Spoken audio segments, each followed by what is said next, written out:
Hello everyone, कैसे हैं आप सब।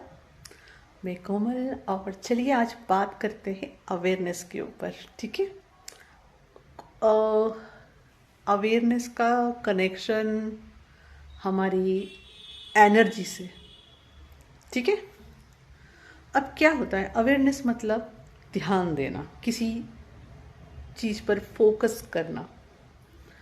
अब अगर आप पूरे समय, जैसे हम कहते हैं ना, जब आप जॉब पे जाते हो, ऑफिस पे जाते हो, तब घर को भूल जाओ, सिर्फ ऑफिस में ध्यान दो, फोकस करो। लेकिन जब आप ऑफिस से वापस आ जाते हो घर पे, तो फिर घर पे ध्यान दो, ऑफिस को भूल जाओ। मतलब आप क्या कर रहे हो, आप जहाँ हो वहाँ पे फोकस किया, अपनी अवेयरनेस पूरी वहाँ रखी, ध्यान वहाँ रखा, और जब वहाँ से आप निकल के दूसरी जगह आ रहे हो तो उसको जाने दिया और एक नई जगह अपने माइंड को डाला, अपनी अवेयरनेस को डाला, अपनी एनर्जी को डाला। राइट। इससे क्या हुआ, आपके माइंड पे स्ट्रेस नहीं आया। ये चीज़ मेरे को मेरी एक फ्रेंड, मेरी सोल फैमिली की मेरी एक फ्रेंड मुझे काफ़ी दिनों से बोल रही थी कि तुम कोमल बहुत ज़्यादा स्पिरिचुअलिटी में घुस गई हो, थोड़ा बाहर निकलो, बाहर निकलो, कुछ अलग करो। तो मैंने उसका एक डिवाइन गाइडेंस समझ के गॉड को सरेंडर किया, और गॉड ने मुझसे कुछ अलग करवाया अभी। ओके। तो उससे मैं पूरी चेंज हो गई, टोटली चेंज हो गई। तो उस पर से मेरी ये बात और क्लियरिटी से एक्सपीरियंस करके मैं ये समझाने जा रही हूँ। आपका माइंड अगर किसी एक चीज़ पे फुल टाइम फोकस रहेगा तो it will be tired. Okay, उसको चेंज की ज़रूरत है। क्योंकि आप जहाँ फोकस कर रहे हो, जहाँ आपकी अवेयरनेस रख रहे हो, वहाँ आपकी पूरी एनर्जी फ्लो हो रही है। ओके। तो अगर आप स्पिरिचुअल जर्नी में हो, अगर आप ट्विन फ्लेम जर्नी में हो, तो अगर आप पूरे समय किसी या फिर आप किसी सोलमेट जर्नी में हो, किसी में भी हो सकते हो या कोई जर्नी का नाम मत दो। ठीक है। आप किसी से प्यार करते हो एंड आप पूरे समय अगर उस पर्सन के बारे में सोच रहे हो, तो आप क्या कर रहे हो। फुल टाइम आपकी अवेयरनेस, आपकी एनर्जी आप किसको दे रहे हो, उस पर्सन को दे रहे हो।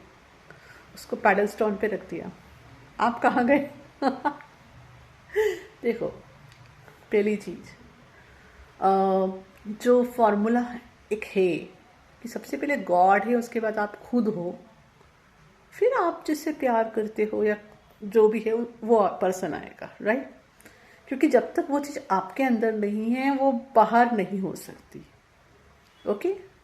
तो अगर आप पूरे टाइम अपनी एनर्जी अपने से बाहर डाल रहे हो, अपनी अवेयरनेस बाहर रख रहे हो, तो ये करने से क्या होता है, पूरे टाइम एक ही एक्टिविटी कर रहे हो, आपकी पूरी एनर्जी बाहर जा रही है, बाहर जा रही है, और एक ही जगह जा रही है। आपका दिमाग क्या हो गया, उससे माइंड क्या हो जाता है, फुल्ली टायर्ड हो जाता है।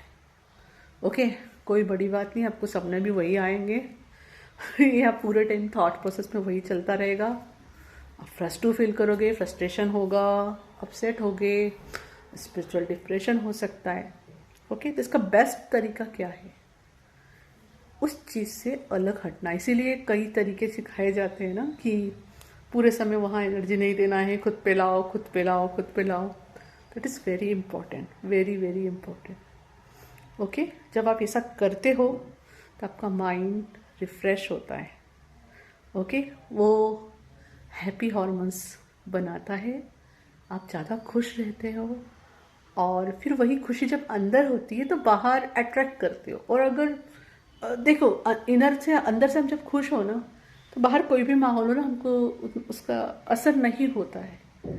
आप देखना, अगर आप बहुत अंदर से खुश हो और बाहर जाते हो और कोई टॉन्ट भी कर देना, तो आप उसके तरफ इतना ध्यान नहीं दोगे, इट्स ओके यार, फाइन। लेकिन आपका मूड ठीक नहीं है, फिर कोई सिर्फ मुंह भी बना दे तो मारे न्यारे। राइट। तो इसलिए अपनी अवेयरनेस, अपनी एनर्जी का इस्तेमाल सोच समझ के कीजिए। किसी एक ही पॉइंट पे पूरे समय वो नहीं देना है, फिर वो कुछ भी हो, पढ़ाई हो, आपका ऑफिस हो, आपका घर हो, कोई सी भी फील्ड हो, मनी हो, मतलब कुछ भी हो, पूरे समय एक ही चीज़ की तरफ नहीं देना है। इससे जो हमारा, देखिए, ब्रेन में काफ़ी सारे न्यूरॉन पाथवेज होते हैं। ठीक है। उसका बहुत कम पोर्शन हम यूज़ करते हैं, तो नए न्यूरॉन पाथवेज बनना बहुत ज़रूरी है। ठीक है। वो कब पॉसिबल है, जब आप कुछ अलग हटके करोगे। ओके। उससे आपका ब्रेन ज़्यादा एक्टिव होगा। फॉर एग्ज़ाम्पल जैसे मैं कई बार करती हूँ, मैं क्या करती हूँ, हमेशा मोबाइल राइट से हैंड से टाइप करती हूँ, चलाती हूँ। तो कभी कभी मैं क्या करती हूँ, लेफ्ट हैंड से करती हूँ। इससे क्या हुआ, मेरा नया अलग तरह का न्यूरॉन पाथवे एक्टिवेट होता है। ब्रश हमेशा राइट हैंड से करते, कभी कभी लिया मैं लेफ्ट हैंड से ब्रश करती, इससे क्या हुआ, अगेन समथिंग डिफरेंट। जब आप कुछ अलग हट के करते हो ना, आपके माइंड के लिए वो चीज़ पूरी न्यू है। ठीक है, तो इस तरीके से अनजाने में आप अपने पुराने पैटर्न्स और साइकिल्स भी तोड़ते जाते हो, पुराने बिलीफ्स भी तोड़ते जाते हो, आपको पता भी नहीं चलता है, और माइंड भी रिफ्रेश होता रहता है। ठीक है, और कुछ भी अगर आप ब्रीथिंग कुछ एक्सरसाइज नहीं करते हो ना, तो ये अलग हट के आपके लिए बात हो गई।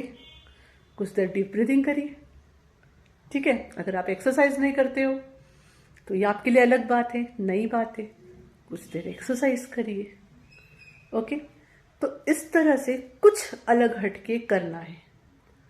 ओके, अपनी अवेयरनेस को, अपनी एनर्जी को कुछ अलग हटके करना है।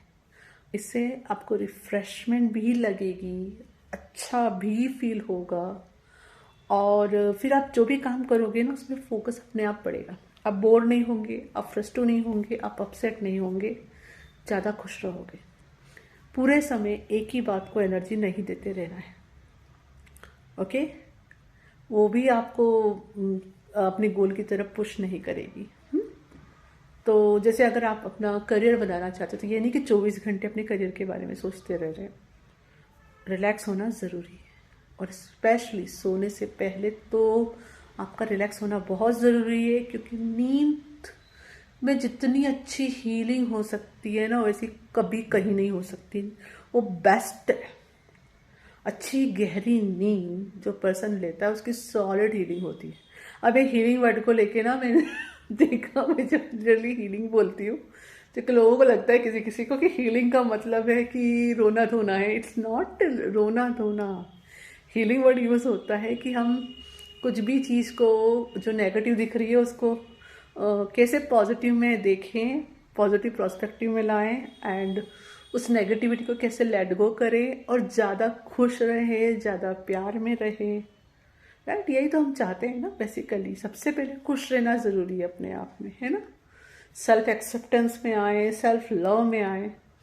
तो उसके लिए जो टर्म यूज़ करती हूँ मैं, वो होता है हीलिंग। हीलिंग का मतलब सिर्फ रोना धोना नहीं है। ओके, तो आई होप ये इन्फॉर्मेशन आपके काम में आएगी। अपनी अवेयरनेस और एनर्जी को देखिए कि आपका रूटीन ऑब्जर्व करके देखिए कि आप पूरे समय एक ही चीज़ पे दे रहे हो, फिर वो कोई सी भी हो। कट कीजिए उसे और कुछ नया करिए, उसमें कुछ नया जोड़िए। बच्चे के साथ नहीं खेलते हो, बच्चों के साथ खेलिए। वो कोई ऐसा बच्चों वाला गेम खेलो जिसमें इंटरेस्ट नहीं आता है, खेलो, वो खेलो। एक बार सर ने भी बताया था कि उनका बेटा उनके साथ कोई गेम खेलता था, उनको इंटरेस्ट नहीं आती थी, फिर भी वो खेलते थे। क्यों? बोले मेरा नया न्यूरॉन पाथवे बन जाएगा। ठीक है, इट्स ओके, मुझे फिर ये गेम में भी मज़ा आएगा। तो इट इज़ वेरी गुड कुछ नया करना, कुछ अलग हटके करना। ये नहीं कि पूरा टाइम वही करना है, थोड़ी देर के लिए कुछ करो ऐसा। ओके, तो ये आपके ब्रेन के लिए भी अच्छा है और आपके लिए भी अच्छा है। राइट, आपके लाइफ में हैप्पीनेस इंक्रीज होगा इससे। आई होप ये इन्फॉर्मेशन आपके काम आएगी। Thank you.